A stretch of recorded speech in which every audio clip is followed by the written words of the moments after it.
Bon déjeuner de ce matin. Bah, bonjour, bonjour à tout le monde. Hein. Bon déjeuner de ce matin. Bonjour, bonjour la famille. Bonjour, bonjour, bonjour à tout le monde. Bah, bonjour, bah, bonsoir. Ça dépend heure à laquelle vous allez suivre la danoise. Bambote ebele bisika bisubino. Boboto bondeko. Nakati ya mabota nabino. J'espère que vous allez bien. Moi aussi, je me porte très, très bien.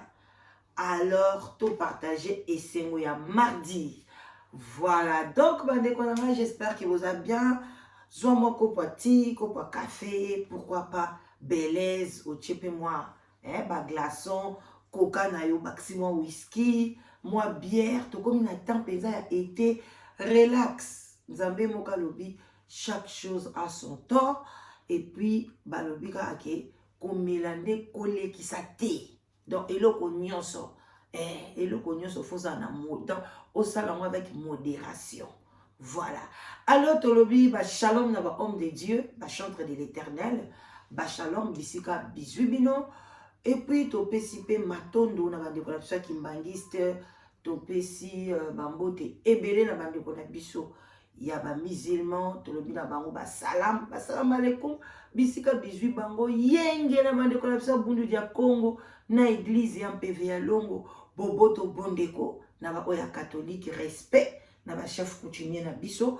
En tout cas, bandeko na ngai, si c'est la première fois au moninga na koti na kati ya ndako na yo, en tout cas, likez mission, partagez mission, et puis s'abonner. S'abonner au kozwa, au kolam sa conscience, na tongo avant na ke msala. Voilà, bandeko na nga na ozobino moi 10 à 15 minutes, lelo vraiment tolobela moke exploitation de l'homme par l'homme. Bandeko na ngai soki oza zoba, vraiment bon excusez nga les termes, soki oza zoba, soki oza mutu beaucoup facile à manipuler dans la vie, les gens vont t'exploiter. Okotika la kosala eloko malunga na mokili te, yo obandaka ko regretter, yo bandolaka nga camarade asala nga mabe, nga mobali o asala nga mabe, nga pasteur o asala nga mabe, nga boy. Donc yo vina okaka batu bandosala ka mabe. Soko moni kaka phrase oyo ezozongela yo na vie nyonso tu ke mutu bo asala nga mabe, mutu bo asala nga mabe, yo zala na mabe te. Ya solo peke en tout cas yo sala kanoma bete mais au moins la capo pasteur abandi ko exploiter yo abandi ko leo bambongo yo ndo futa ka basal yo ndia ba exploiter ka yo yaka ba pa ya ba ya église oke ko zwa bango yo ndo luka ka basal yo ndo luka ka ba place ya ko héberger batu o ba ya na convention yo nde muto sala ka boy yo nde muto kipa ye ba katango ka obandi ko regretter. Un jour au regretté, bah yebaka soko koma makamba bongo, bah exploita kayo. Bah exploita kayo. To bandino nakata na ba pasteur. Parce que pasteur wana zo exploiter parce que tango batola obako uta bilibanda ba ye na convention. Tango bakoja ba bonza na bango. Tango bakoja ba 10 000 na bango. Yo muto nyo kwa maki. Okende ocheki carburant na yo. Oke kozwa bango. Okei boy. Osali boy. Ya ozwe le côté. Ata kokana mso humilité na côte ya mbongo église alors que Jésus-Christ tant bando tant na ba apôtre ne babande ko li ensemble nyonso bande ko zo bande ko kabola bazo li ensemble soki pe mkola bazwi te a multiplier biloko ba bimisi ba lié ba tondi mais oya yo suko papa pasteur asa pesa eloko nini wane koma na exploitation de l'homme par l'homme azo ko exploiter binona. Même si on a chanté, on a église, on a tout modéré, il y a modéré l'église, pasteur a écarté 30 minutes à Kenaï. Il y a exacté au salé l'anzambé. Non. Même quand la Bible, on a dit que nous avons vendu un bâtiment, on a beaucoup d'idées. Mais nous n'avons pas yébisi bisoke, faut que tout ça ni tout sanganaka. Mais kosangana wana cela veut dire que yoza moi petit Dieu wana za petit Dieu kosangani. Mais combien de fois pasteur a voulu sabino bokene na l'église ezala boy, église fo bambeli rango, église fo ba tchanga boy, église fo ba tchanga ba fleur, église ba sala boy, église ba balona boy. C'est où? dans la Bible que les temples de Dieu doivent être couronnés dans la couleur jaune vert, dans la couleur boue. Faut que la fleur boue, faut que tondisa, faut que ça la boue. Tout ça, exploitation de l'homme par l'homme. Na bamboka na biso, pasteur moko a 5 cultes par jour. Heure il y a délivrance, heure il y a ma prière intensive, heure il y a boye, on bloqué moto, même moto a na musala, mais azo sala lisou bien te. Akoye ça tout même azo ki mana musala parce que ok luka délivrance. Mais nous avons des ezana moto zano délivrer vina eza bongo yo vina yo okobala te okosala musala. Même dans Jésus-Christ, bato wanda obala te, emso vino pe okobota te. Donc nzambe moko ayebi. Senga kaka na malembe okaningo senga ke aopesa yo. Parce que ba o ba boti ba sala effort ni. O ba bali, ba msuku ta bali 7 fois. Ba msuku 4 fois. Ba msuku 5 fois ba bala ka pe na ba pesa ba dot. Asala ka ne pe forte. Mais kufi pe ba bali. Asambela ka pete. Ba tukuta maboma bazo bota kutu. Na zemi na balabala omona pe kwei na nzela pase ko bota aboti ka lokwa meme mwana pa bimi na ye bonne santé makamnyo so bien akendo sambela wapi na pekisi bino ko sambela te parce que ngala lingi nzambe nanga me ko linga te lo sambo na yo dingo lingi nzambe okutana na papa pasteur moko akoma ko exploiter yo. Exploitation de l'homme par l'homme. Il y a un kidnapping, ba pasteur belé ba kidnappé spirituellement pesali. Physiquement mais spirituellement ba boma yo déjà yaya.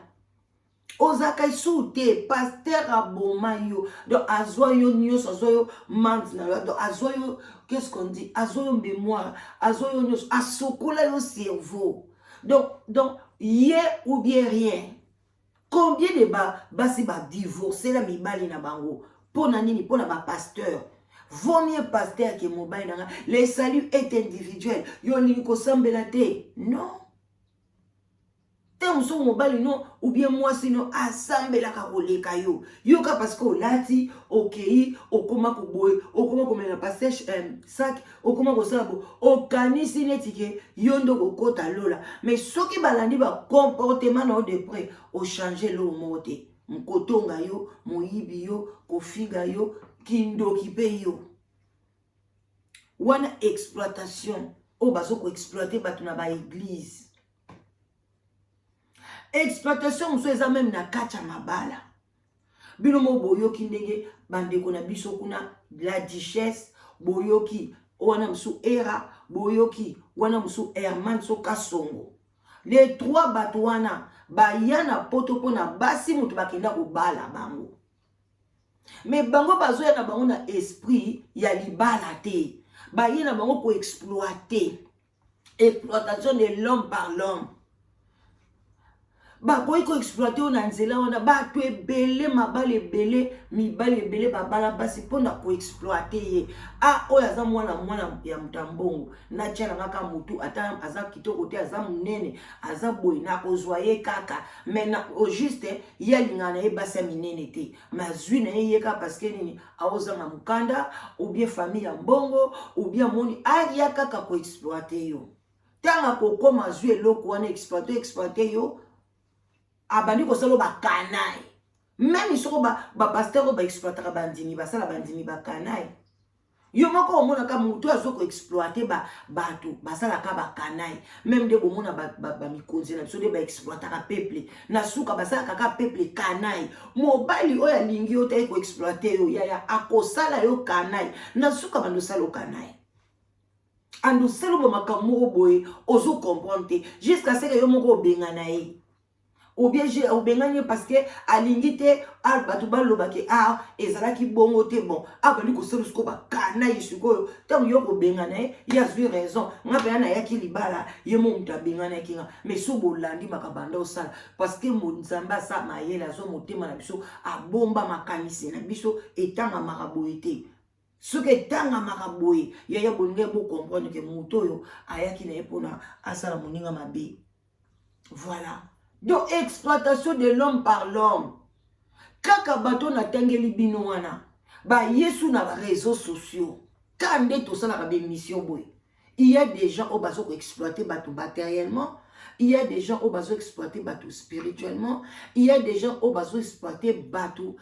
Donc, exploitation, comment on dit, s'occuper spirituel.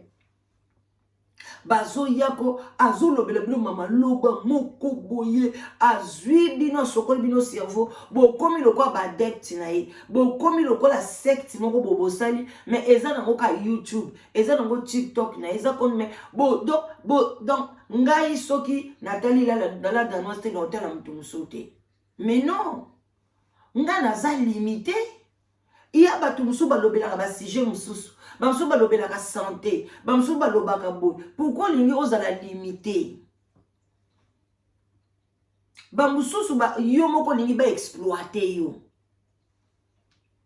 ndeti bango wana ba na TikTok baza kosenga batu mbongo nzoka nde bake basimba bakisi na bango ba vérité na bango ezobima kuna na TikTok basimba bakisi bato nzoka nde bato musu asimbika bakisi pona visibilité soka koti kabo 1K 2K 3K 5K so nzoka nde basimbe nango bakisi donc tant basimbi ba yesko ba emprisonner bino ba komi ko exploiter bino ba komi ko ata zolo beloko ezanga tina bino bobeta ka maboko na bino bato boza mayele na bino nyoso ekenda donc moko mutu mayele otala bime eloko ni baka botondela awa eloko ni peza bazwi na likambo oyo likambo ngo pe tali na bango bangote et donc mutu azo beta no likambo eza na ona mutu na makolo te neti par exemple batu na TikTok bazo beta ba jeu allez yo zotia ba 2000 euros ba 1000 euros ba ozo tiela na yo bango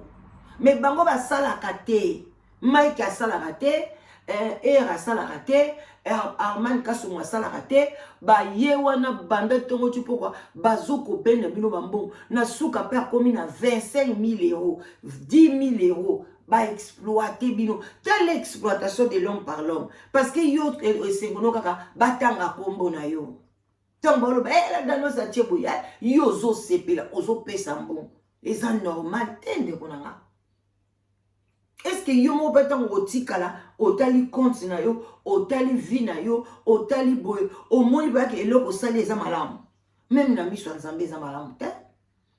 Il y a des gens qui souffrent eza tozana bato o bazana balabala même na poto awa eza na bato musupe bazo bela ba cancer ba pesa ba papier bazo senga aide pona ba cancer aide pona boy aide pona basala biloko bo est-ce que yo pesa mais ozo kende ba exploiter yo kako fele même si batona bango mosiko ba panzani ba lobby mais comme si bino yo si ba sokola yo cerveau okozonga kaka otia kaka ba cadeau muto kutazo la musabino conscience ke bosala kango te bosala ngona pona nini na yo na bokoki na yo mais yo moko lisuta ngolongwe pa batwana ok lisupa muto opesa muto konsa o bandino su ko pesa ina buzoba donc TikTok est comme ko exploiter yo réseaux sociaux est comme ko exploiter yo donc ozoye bate esika nini yo ko épargner esika nini soit o comme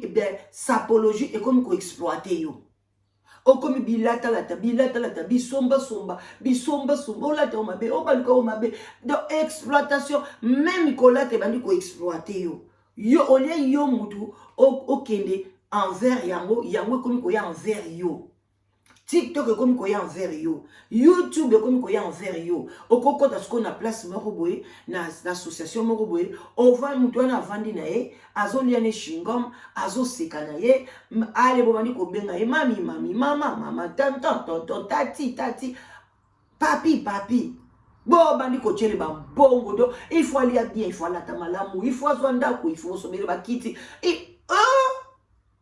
mais nzoka nde yo moko na ndako nozala bakiti ya mabe ese pasuki yo mais ozana yo kuna te tu t'en fous na bakiti na yo moko tu t'en fous de ta maison tu t'en fous yo kaka mutu wana pasteur na biso falia pasteur fo azwandako pasteur fo asala boy youtubeur wana fo azala boy youtubeur wana fo boy donc bazoko exploiter exploitation de l'homme par l'homme. Même ozo sala oza na mwana musala na yo Comment moi la musala ko sala 24 sur 24? Bato bazana bana misala bandeko na oya na oya lisu to ko exploiter na no terme oyo. Exemple na monyo kiza mulai. To ko mekana ko fungola malembe. Comment les gens exploitent? Comment yoza même na Kinshasa wana. Oza na facilité ozwa mwana musala vandra lala na kati ya ndako na yo. Mais moi na musala wana banda la muka ki na 6h 7h abandi musala ndako aketika bana na classe akombi alambi asali boy ta 20h 21h otinda kayekaka zwila mama ibo mais faut azala na air soka na atalala kapana yo atayaka 17h à 18h à 16h asisi musala ne akei ou bien ata silisi ake na chambre au pesa avandi na yebia kabeta pe tour na yepe na balabala akei na yepe la msu discothèque ake pe ko melani la msu bien aye kozonga mais non soki ne koti na ndako no akomi lokola esclave banda ki kosala tena ne ozo exploiter ndeko na o ozwi mwana ya na ozo bokola ye oyene na poto okomisi mwana musala bana na yo balala mwana kafo alamukaka ngala bengi saki opono yako ede ngai bengi saki yako ede yo siko azan akomi robot tanke yombo kozo lemba ovandi na kiti tu ale mwana wana akomi na ye robot akota mabe asala boye mabe abandumuka abaluka mwana zo nyokwama exploitation. On va venir avec ces termes. Comment les gens exploitent les gens, même les gens des sans-papiers.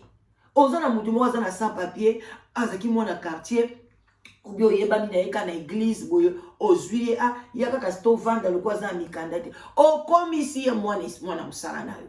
Kendo somba oyo lamba boye, nika s'il te plaît nika la frigo, bongisa penda frigo, nika nini wana kuna four, sokola toilette. Parce que azane sikate. Yaya bilobi na ete po bilobi na otea. Muto ozoni yokola. Oyebite lobi so azu mikanda. Oyebite so lobi formation ni na kozwa. Oyebite so ka okoma nani. Oyebite so ka okuta na nani na nzela. Oya kobala biso akomisi na likolo na yo. Yaya. Muto tika exploitation de l'homme par l'homme. Eza kitoko te na kati ya communauté. Donc, tu voulais seulement exploiter des gens. Ate loko mukoli ko salate na benga kaka sunganga ye edenga na boye selelanga boye zongelanga boye postelenga loko wana salelanga boye mais quoi bilo babite que temps est zambongo le temps c'est l'argent mais yo lingi ba salela kayoka o exploiter ka baninga mais yo na retour ozana o ingrat ozana o mutu mabe ezaki torote. En tout cas, bon attendeur, salut. Nous allons parler ce thème ici, exploitation de l'homme par l'homme. On doit laisser ça, bande konanga. Na komi na zo chite siko. On doit arrêter à exploiter les gens. Ce n'est pas bien. On doit arrêter ya ko sokola baninga cerveau na ndenge ya mabe. O sokoli bango cerveau. Et puis ko bangisa ka baninga tout moment. Et ko kene li felo. Et soko sali boyete. Soko pesi dimina yote. O kene li felo. Soko sali boyete. O ko sala boye. Soko sali boyete na ko bengono musala. Soko sali toujours ko bangisa muninga waza pembeni. O yaza faible. Alors que Dieu nous demande, bah fort, bah soutenir, bah faible. Yo combien de fois? Parce que au cause de la force na likambumoko, mais osa faible na côté mususu. Combien de fois osa fort na likambwana, tu as soutenu les faibles? Combien de fois, dis-moi? Combien de fois tu as fait ça? Alors que Dieu nous demande ça. Osa pasteur, oyebi lilobawana. Combien de fois toi tu as pris ton argent? Tu as soutenu les gens de l'église. Oh, bazangi bisika kolala. Oh, bazangi biloko kolia. Est-ce que l'église n'a pas lambaka? Bon, tchata jour non, on prépare seulement pour les gens qui n'ont pas de place pour manger. Bah, kolia qu'en église. Parce que bon, personne bon belé, mais tu préfères acheter. Tu soumis ma pango. Tu soumis ma pango pour l'église. Mais église, on va comment la combien de ma pango. Église, on va comment olinge koma ndenge ni de olinge njili mobimbe koma église na yo matete mobimba osomba ngo comme église na yo balabala mobimba et comme église na yo Alors que mbongo wana pe tu pouvais soutenir baningo bazo bela. Tu as sauvé pe vie ya mutu. Olia ko somba kaka ba mapangu ko komisa kaka église munene. Toi tu le fais pas dans le sens que ba toi ba kota na royaume des cieux, mais si toi tu le fais, c'est pour que ba ye belé ba peso ma bonze belé osala bien. Ça, c'est exploitation de l'homme par l'homme. Vraiment, à bon attendeur, salut. Tokutani, likez mission, partagez. En tout cas, vous allez bien. Au niveau contacter, aux la question, au niveau se confier dans le problème, tout sur la solo nayo. En tout cas, n'hésitez pas. Au bénin, 0044 74 59 62 52 17. Et puis, si vous avez un problème, il y a l'ibala, aux balate. En tout cas, on a un site de raconte qui n'a kitoko, na balisi ebele, tozo balisa pe ebele. N'hésitez pas, appelle-moi. Obeningai, na olukelo moi ça bien, na olukelo mobile malam. Yakane na ba critère à kitoko. Boti kala malam, bon service na ba obazo ke musala. Et puis bonne chance na ba obazo luka musala. Bino bato bolinga ko salate. Zamba lobby, c'est lui qui ne travaille pas, ne mange pas non plus. Donc, bon, il y a beaucoup de gêne. Bye bye.